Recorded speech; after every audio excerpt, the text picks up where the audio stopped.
Yes, advocate Anil വിളയിൽ, നമ്മുടെ Kennedy കരിമ്പിൻകാലയിൽ സാന്ദർഭികവശാലാണ് Mar Andrews താഴത്തിൻ്റെ പ്രസ്താവന പറഞ്ഞത് അല്ലേ? വളരെ ഗുരുതരമായിട്ടുള്ളൊരു ഒരു സ്ഥിതിവിശേഷമാണ് നമ്മുടെ നാട്ടിൽ ഉള്ളത്. അതായത് ഒരു നിരോധിക്കപ്പെട്ട സംഘടന ഈ ക്രൈസ്തവ സഭയ്ക്ക് അകത്ത് അവരെ തമ്മിലടിപ്പിക്കാൻ ഇടപെട്ടു എന്നൊരു പ്രസ്താവന ഒരു സാധാരണ ക്രൈസ്തവൻ്റെ ഭാഗത്തു നിന്നല്ല ഉണ്ടാകുന്നത്, ആ സഭാ നേതൃത്വത്തിലുള്ള ഒരാളുടെ ഭാഗത്തു നിന്നാണ് ഉണ്ടായിരിക്കുന്നത്. അതുകൂടി നമ്മൾ ചേർത്ത് വായിക്കേണ്ടതല്ലേ? തീർച്ചയായിട്ടും സീറോ മലബാർ സഭയുടെ ഒരു ഭിന്നിപ്പുണ്ടാക്കാൻ കേരളത്തിലെ നിരോധിത തീവ്രവാദി പ്രസ്ഥാനമായ പൂപ്പള ഫ്രണ്ട് ശ്രമിച്ചു എന്നുള്ളൊരു ആരോപണം ഇന്ന് പുറത്തു വന്നിരിക്കുകയാണ്. അത് നിസ്സാരക്കാരനായ ഒരു വ്യക്തിയല്ല പറഞ്ഞത്, ഒരു മുതിർന്ന ക്രൈസ്തവ പുരോഹിതൻ തന്നെയാണ് പറഞ്ഞത്. സമാന സ്വഭാവമുള്ള ഒരു പരാമർശം കുറച്ച് ദിവസങ്ങൾക്ക് മുമ്പ് SNDP യോഗത്തിന്റെ ആരാധനായ ജനറൽ സെക്രട്ടറി വെള്ളാപ്പള്ളി നടേശനും പറഞ്ഞു. ആദ്യഘട്ടത്തിൽ നായർ ഈഴവ ഐക്യമുണ്ടായപ്പോൾ അതിനെ തകർത്തത് മുസ്ലിം ലീഗ് ആണ് എന്നൊരു പരാമർശം കേരളത്തിലെ ഈ വെള്ളാപ്പള്ളി നടേശൻ പറഞ്ഞതും ഇതുകൂടെ കൂട്ടി വായിക്കുമ്പോൾ എത്രമാത്രം തീവ്രമാണ് കേരളത്തിന്റെ സാഹചര്യം എന്ന് നമ്മൾ മനസ്സിലാക്കേണ്ടതുണ്ട്. ഇപ്പോൾ അത് പറയുന്നതിന് മുമ്പ് ഞാൻ ഒരു കാര്യം ഒന്ന് പറഞ്ഞുകൊള്ളട്ടെ. ഈ ചർച്ചയിൽ പങ്കെടുക്കുന്ന CPM പ്രതിനിധി യാതൊരു വിധമായ ഈ വിഷയത്തിനെ പറ്റി യാതൊരു വിധമായ അറിവും ഇല്ലാതെയാണ് അദ്ദേഹം സംസാരിച്ചത്. അദ്ദേഹം പറയുന്നത് കേട്ടാൽ കേരളത്തിലെ 16 പേരെ മാർപ്പാപ്പ വിളിച്ച് സന്ദർശിക്കാൻ അനുവാദം കൊടുത്തു, അതിൽ ഒരാൾ കേരളത്തിലെ മുഖ്യമന്ത്രിയായി പോയി, അത് യോഗി ആദിത്യനാഥിനും ഒന്നും ആ ഒരു അവസരം കിട്ടിയില്ല എന്ന് പറയുന്നത് കേട്ടാല് ആൾക്കാർ തെറ്റിദ്ധരിക്കും. ബഹുമാനപ്പെട്ട രവിശങ്കർ, താങ്കൾ മനസ്സിലാക്കേണ്ടത് ഡിസംബർ മാസം 20-ാം തീയതി ഈ ഭാരതത്തിലെ വത്തിക്കാന്റെ എംബസിയിലേക്ക് കേരളത്തിന്റെ ഡൽഹിയിലെ അംബാസഡറായ KV തോമസ് ഒരു ലെറ്റർ അയച്ചു. എന്തായിരുന്നു ആ ലെറ്റർ എന്ന് താങ്കൾക്കറിയാമോ? എനിക്കും എന്ന് പറഞ്ഞാൽ KV തോമസായി എനിക്കും കേരളത്തിലെ മുഖ്യമന്ത്രിയായ പിണറായി വിജയനും വത്തിക്കാനിലെ പോപ്പിനെ ഒന്ന് സന്ദർശിച്ച് ഒന്ന് ചർച്ച ചെയ്യാനുള്ള ഒരു അവസരം ഉണ്ടാക്കി തരണമെന്ന് ആവശ്യപ്പെട്ടുകൊണ്ടാണ് ഡിസംബർ 20-ാം തീയതി കത്ത് കൊടുത്തത്. ആ കത്തിന് മറുപടി തിരിച്ച് KV തോമസിന് കൊടുത്തു. എന്താണ് പറഞ്ഞിരിക്കുന്നത്? അദ്ദേഹത്തിന് സമയമൊന്നുമില്ല ചർച്ച നടത്താൻ, വേണമെങ്കിൽ താങ്കളൊന്ന് വന്നിട്ട് താങ്കളും താങ്കളുടെ മുഖ്യമന്ത്രിയോടെ വന്നൊന്ന് കൈമുത്തിയതിനു ശേഷം ഒന്ന് കൂടിക്കാഴ്ച നടത്തിയിട്ട് പോവുക, എന്ന് വെച്ചാൽ മുഖാമുഖം ഒന്ന് കണ്ടിട്ട് പൊക്കോ, വേണമെങ്കിൽ 16 പാസ്വേഡ് റെഡിയാക്കി വെച്ചേക്കാം, അത് താങ്കൾ തലേന്ന് വന്ന് പേപ്പൽ പാലസിൽ നിന്ന്, ഡൽഹിയിലെ പേപ്പൽ പാലസിൽ നിന്ന് വാങ്ങിക്കൊണ്ട് പോകണം എന്നായിരുന്നു KV തോമസിന് കൊടുത്ത കത്ത്. അല്ലാതെ ഇന്ത്യയിലെ എല്ലാ മുഖ്യമന്ത്രിമാരെ ഒന്നും മാർപ്പാപ്പ ക്ഷണിച്ചതല്ല. താങ്കൾ ആദ്യമേ അത് മനസ്സിലാക്കിയിട്ട് ചർച്ചയിൽ പങ്കെടുക്കണം. ഇനി അനിൽ നമ്പ്യാരുടെ ചോദ്യത്തിലേക്ക് തിരിച്ചു വരാം. കേരളം വളരെ അപകടകരമായ ഒരു രാഷ്ട്രീയ സാഹചര്യത്തിൽ കൂടിയാണ് കടന്നു പോകുന്നത്. നമ്മൾ കഴിഞ്ഞ ഒരു 6 മാസക്കാലത്തെ കേരള രാഷ്ട്രീയം ഒന്ന് ചിന്തിച്ചു നോക്കൂ. കേരളത്തിന്റെ വികസനമല്ല ചർച്ച ചെയ്ത്, കേരളത്തിലെ യുവത്വം മറ്റു രാജ്യങ്ങളിലേക്ക് കുടിയേറിയതല്ല ചർച്ച ചെയ്ത്. എന്താണ് ചർച്ച ചെയ്ത്?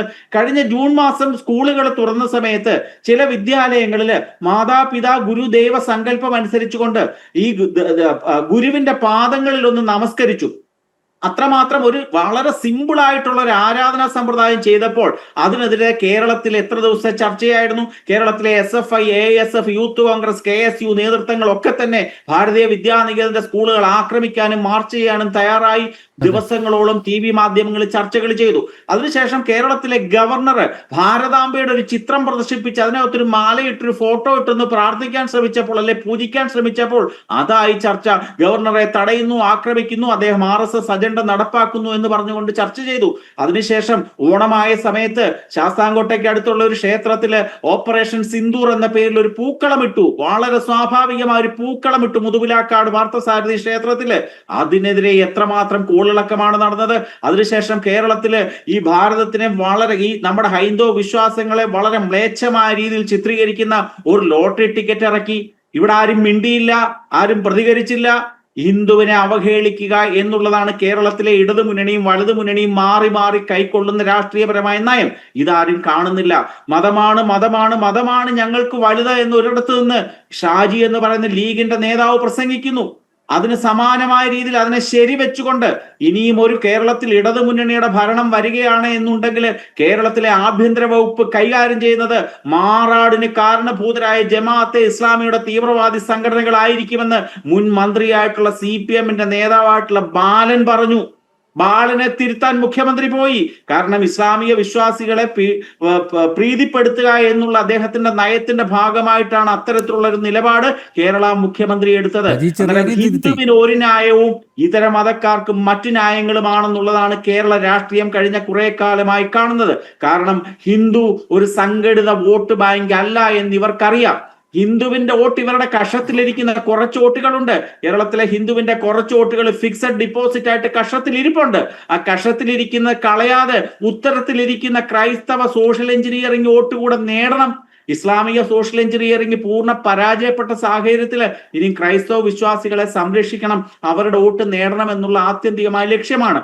അതുകൊണ്ടാണ് ഈ കത്തോലിക്ക സഭയെ പ്രീണിപ്പിക്കാൻ മാർപ്പാപ്പയുടെ കൈമുത്താൻ പോകുന്നതും.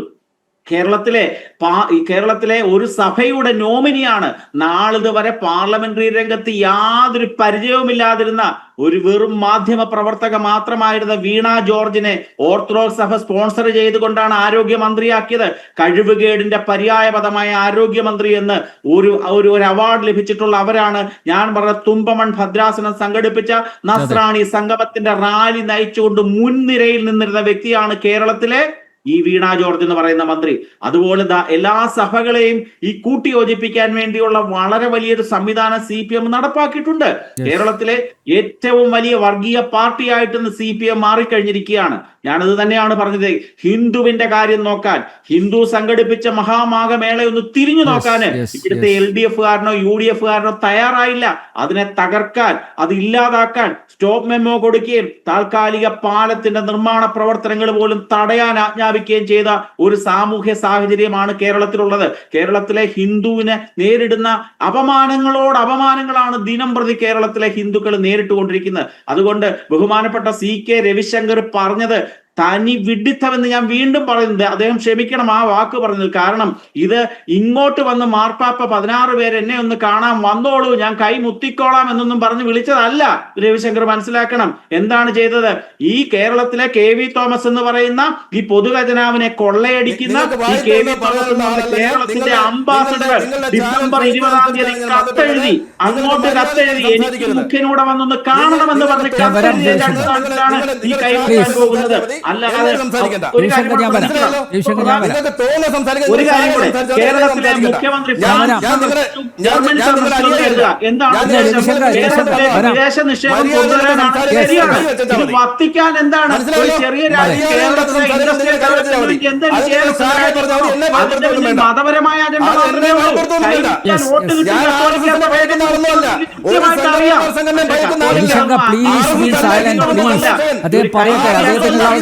കേരളത്തിലെ ക്രൈസ്തവർ വളരെ സുരക്ഷിതരാണെന്നാണ് രവിശങ്കർ പറയുന്നത്. രവിശങ്കർ, ഞാൻ വരാൻ താങ്കളിലേക്ക് ക്രൈസ്തവ കരോളം നടത്തിയവരെ ആരാണ് ആക്രമിച്ചത്? ആരാണ് തല്ലി ഓടിച്ചത്? DYFI-ക്കാരാണ്.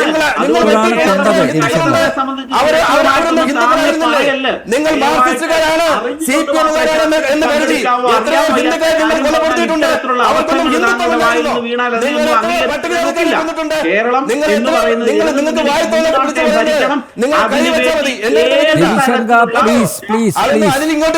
ഏത് രാഷ്ട്രീയ ഗിമ്മിക്ക് കാണിക്കാനും കേരളത്തിലെ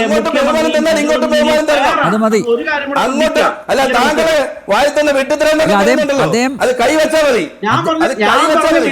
താങ്കൾ തിരുത്തിക്കോളൂ, ഒരു കുഴപ്പമില്ല.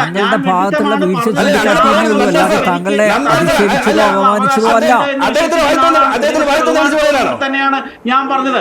താങ്കളാണ് വിട്ടിത്തം പറഞ്ഞത്. മാർപ്പാപ്പ 16 പേരെ ക്ഷണിച്ചു, അതുകൊണ്ട്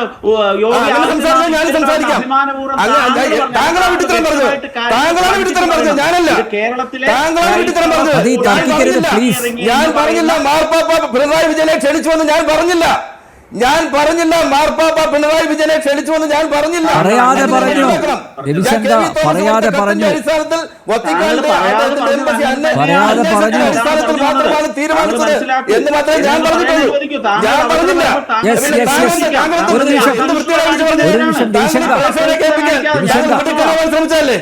താങ്കൾ മിടുക്കനാവാൻ ശ്രമിച്ചല്ലേ? ആ മിടുക്കൊന്നും എടുക്കണ്ട. അത് വേണ്ട, അത് ശരിയല്ല. നിങ്ങൾ അങ്ങനെ പറയരുത്. നിങ്ങൾ അഡ്വക്കേറ്റ് ആണ്, ആ നിലയിൽ നിങ്ങൾ സംസാരിക്കണം. ഞാൻ പറയാത്ത കാര്യങ്ങൾ പറയരുത്.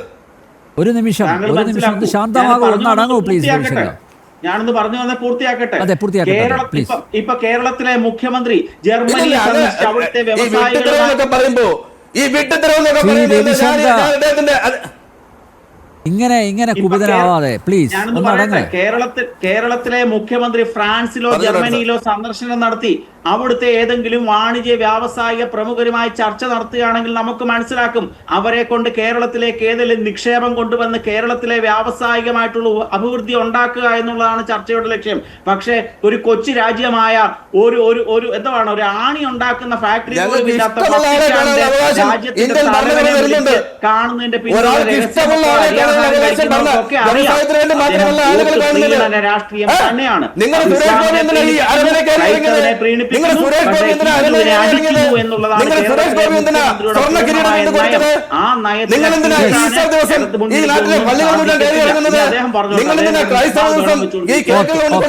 രവിശങ്കറിന് പറയാം. രവിശങ്കർ ഞാൻ വരാം ഇടവേളയ്ക്ക് ശേഷം.